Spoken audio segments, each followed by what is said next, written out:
Okay. Ang embro po rito ng T81 Luna. Ang machine ay Wunyo 2 heads. Yung machine po namin ay madalas na nagagamit. Meron kaming 70 output this week. Condition po yung aming machine. Monitor. Tapos yung mga needle bar niya po okay po. Maayos din naman po yung sa mga alignment.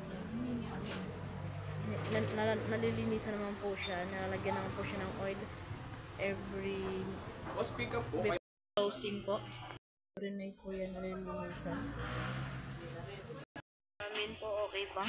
Yung mga hindi pa namin unused na thread tsaka yung mga used thread po. Meron po akong isang roll ng thick pela na itong makapal po. Kalahati na lang. Binurinder namin po, maayos pa po yan. As of now po, wala naman pong kulang po sa aking mga threads. Kompleto pa naman po siya. Thank you po.